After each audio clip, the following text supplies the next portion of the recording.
There's something incredibly underrated about steady progress in the NFL, especially when it doesn't come with fireworks or blowouts. That was exactly the case when the Steelers took care of business against the Browns at Acrisure Stadium, walking off with a solid 23-9 victory that told a much deeper story than the score alone. Now look, early in the season, it's tempting to obsess over standings, playoff pictures, or who's trending on social media. But the real key, the real fuel for any legitimate playoff run, is always in the performances. And this was the kind of gritty, all-phases step forward that actually matters. From the very start, it had all the makings of a classic AFC North war. It was physical, it was slow-burn football, and honestly, that's exactly what was expected. Because say what you will about the Browns' record, the truth is they showed up with arguably the most suffocating defense in the entire league. That front four? Legit monsters. That secondary? Fast, aggressive, and not afraid to hit. And yet, somehow, someway, the Steelers managed to look like a team that's been quietly, patiently building towards something stronger since the trip to Ireland and the bye week that followed. It's not just a better game plan or sharper execution. It's that sense of identity starting to take hold. You could feel it in the trenches, in the huddle, on both sides of the ball. Now, all eyes were on the offensive line heading into this one. That unit has taken plenty of heat early in the year, and rightfully so. But lately, they've started to turn the corner. Spencer Anderson got 17 snaps again, just like he did in Dublin. That consistency in rotation helped, even if it wasn't a full-on reinforcement effort like before. Darnell Washington, who had previously been a constant blocker, was suddenly being unleashed more as a pass-catching threat.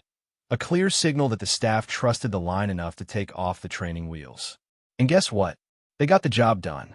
They didn't just survive against Cleveland's brutal defensive front.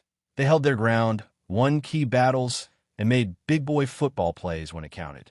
Myles Garrett, the absolute force who usually wrecks entire game plans on his own, was held to just 2 assisted tackles.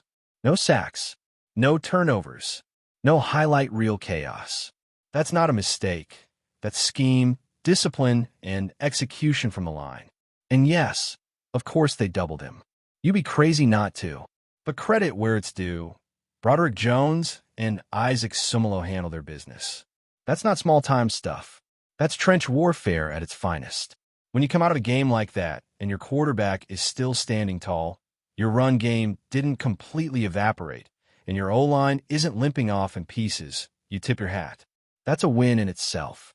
Spencer Anderson even spoke after the game about how the plan was to commit to the run first, make the Browns respect it, then build out from there. And while the numbers won't blow you away, it worked. 100 rushing yards as a team, with Jaylen Warren putting up 52, Kenny Gainwell adding 22 more, and Caleb Johnson ripping off a 9-yard sprint to move the chains. That kind of ground game might not make highlight reels, but sets the tone. It was a defense down, and it opened the door for Kenny Pickett, Aaron Rodgers, to hit the kind of play-action shots that this team had been missing all year. And let's talk about those shots. These weren't just safe little checkdowns or intermediate routes. These were legit deep balls, winning balls, impact plays that actually produce points. DK Metcalf stood out as the offensive MVP of the day with 4 catches for 95 yards and a touchdown, including some huge chunks downfield that reminded everyone why he's such a dangerous threat. Throw in some tight end involvement, and you've got an offense that suddenly looks coordinated, balanced, dangerous. Not perfect, but absolutely heading in the right direction. And the thing is, this wasn't some cupcake defense they were up against. The Browns are elite at getting pressure and creating chaos. So the Steelers didn't try to out-scheme them. They went to work wearing them down. Series by series. Snap by snap. Nothing flashy. Just constant pressure, physicality, and patience. And as the game went on, you could see it. Cleveland looked tired, frustrated, like they were still jet-lagged from a London trip that never happened. That's what you want from your offense. Not just points, but the ability to dictate the pace, the energy, and the attitude of the game. Now, flipping to the defensive side, man, it was a show. What this group needed more than anything wasn't scheme or motivation or some sudden fix. It was just health, availability, And for at least 2 quarters, they finally got that. The full squad, suited up and ready to go. Of course, that didn't last forever. Darius Slay, Joey Porter, and Brandon Echols all got dinged up, but even a taste of full strength showed you what this unit can be. Because this defense isn't just about stars making big plays. It's about the whole thing swarming. It's about the system. It's about seeing one guy close in on the ball carrier, and then suddenly 2 more appear out of nowhere. That's the kind of aggressive, team-wide pursuit they were always supposed to have. And this time, it was on full display. You felt it every snap. And not just from the front 7. The secondary was dialed in. Communication was sharp. Timing was better. And, maybe most important, the scheme itself was unpredictable again. 6 sacks. 16 quarterback hits. 8 passes defensed. Those are dominant numbers. And if we're being real here, they should have come away with 3 or 4 interceptions. At least. But beyond the stat sheet, the biggest development might have been the return of exotic pressure. Yeah, that word. Exotic. You can almost hear Brian Flores whispering it somewhere. But they brought it back. Zone blitzes disguise creative looks. Jalen Ramsey had 2 sacks, one coming off exactly that kind of misdirection. It's not just about pressure. It's about keeping the quarterback guessing, forcing mistakes, changing the rhythm of a drive before it even starts. And that's exactly what they did. So here we are, a 4-1 team that just beat down one of the best defenses in the league, with a short week ahead and a chance to improve even more. If they handle business in Cincinnati, they'll move to 5-1 and put the rest of the AFC North in a pretty uncomfortable spot. None of the other teams in the division have won the last 3 weeks. And the Steelers? They're quietly stacking wins, building confidence, and getting better in all the right areas. And here's the thing. It's not just the players. Coaching matters. Coaching is showing. Mike Tomlin has been open to new ideas, adapting in ways that even surprise some longtime observers. Arthur Smith, Terrell Austin, they've all made adjustments. They've taken heat before, but now that things are clicking, they deserve the same level of praise. Because when you lose, everyone wants to burn the playbook. But when you win like this, clean, smart, physical, that's not just player execution. That's preparation. That's leadership. Yes, the Browns are banged up. Yes, they were starting a rookie quarterback and leaning on a rookie running back. But none of that changes what the Steelers did. You still have to go out there and play the game. You still have to out-execute an elite defense and control the tempo. And that's what they did. This wasn't just a win. It was proof of concept. Proof that the build is working. Proof that the offense can answer the call.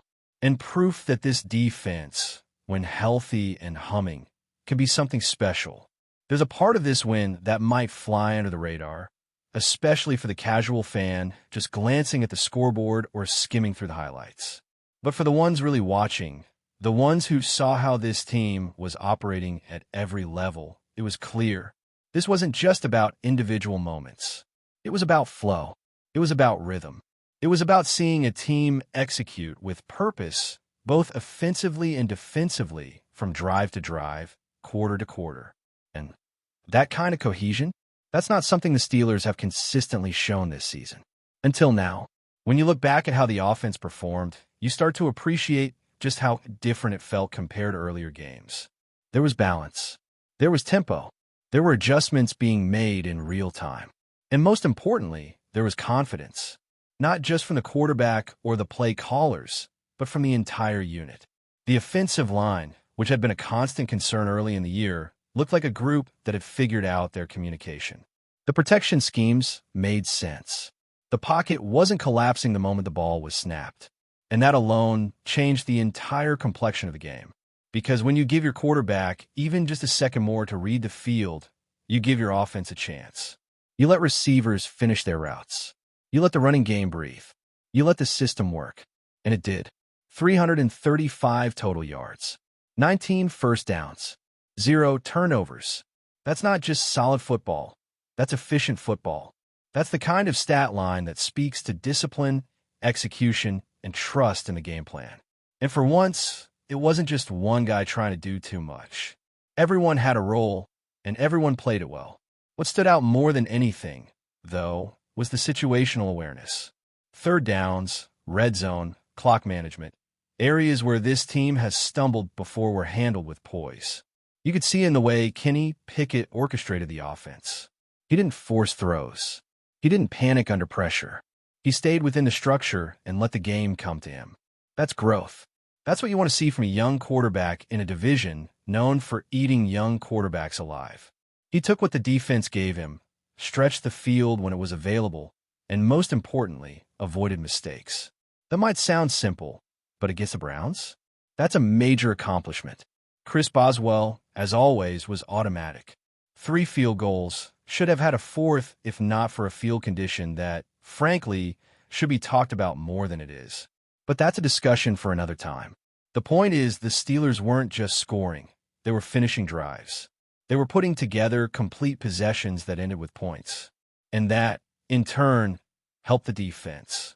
When you're not constantly going 3 and out, when you're sustaining drives and owning time of possession, your defense stays fresh. They play faster. They hit harder. They take over games. And that's exactly what they did. 6 sacks, 16 hits on the quarterback, 8 passes broken up, and somehow no interceptions, though there easily could have been 4 or 5. That's the only knock on a defensive performance that was otherwise smothering.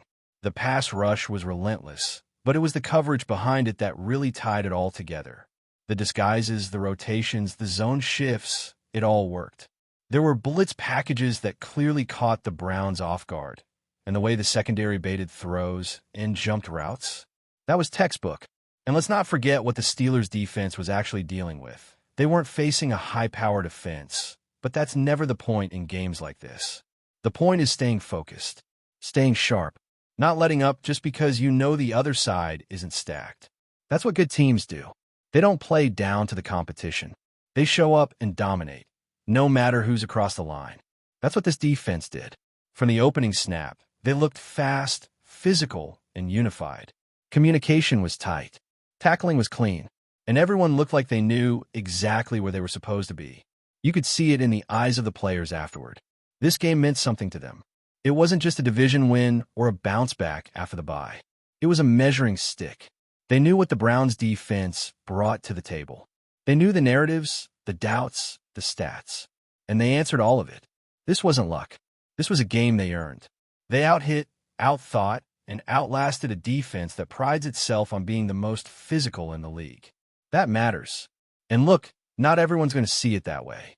Some fans are just wired to expect disappointment.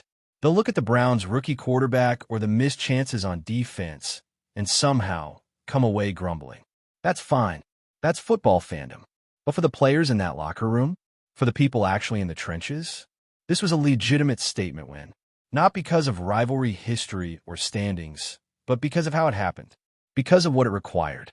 But before we dive in, don't forget to subscribe to Steelers Nation Central and hit the like button on this video. Your support helps us keep bringing you the latest updates on the Pittsburgh Steelers. And don't forget to share your thoughts on the news in the comments below.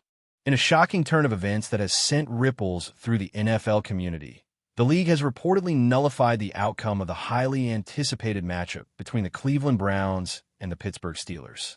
Sources close to the situation suggest that the decision stems from what insiders are calling unprecedented irregularities during the game, although the NFL has yet to release a fully detailed statement.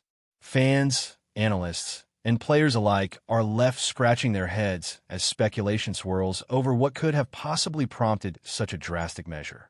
Rumors from within the league hint that the controversy may involve questionable officiating calls that significantly influence the final score, coupled with potential breaches of protocol that some believe could undermine the integrity of the contest.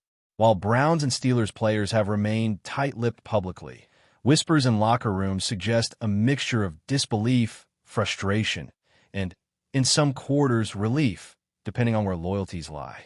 The Steelers, who had been celebrating what they thought was a hard-fought victory, are reportedly weighing their options carefully, with internal discussions about whether to formally protest the nullification. Meanwhile, the Browns, who had been left reeling from a late-game collapse, are seeing a glimmer of vindication. Social media has erupted with fan theories ranging from a replay machine error to a hidden rule violation and everything in between. Analysts are questioning whether this decision sets a dangerous precedent, raising concerns about the consistency of NFL governance and the potential ripple effects on playoff standings and team strategies for the remainder of the season. Some former players and commentators have voiced suspicions that the league might be sending a message about compliance and fairness, but the lack of concrete information only fuels more conjecture. While the NFL scrambles to provide clarity, one thing is certain. The Browns-Steelers saga has ignited a firestorm of debate and speculation, proving once again that in professional football, even the off-field narratives can be as electrifying and as controversial as the plays on the field. Fans will be watching closely in the coming days, eager for confirmation, explanation, or perhaps even a reversal of this bewildering decision.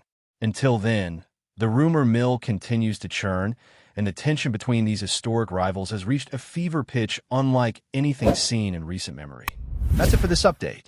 If you enjoyed the video and want to keep receiving exclusive news about the Pittsburgh Steelers, make sure to subscribe to Steelers Nation Central and give this video a like. We always look forward to hearing your comments and opinions. See you in the next video.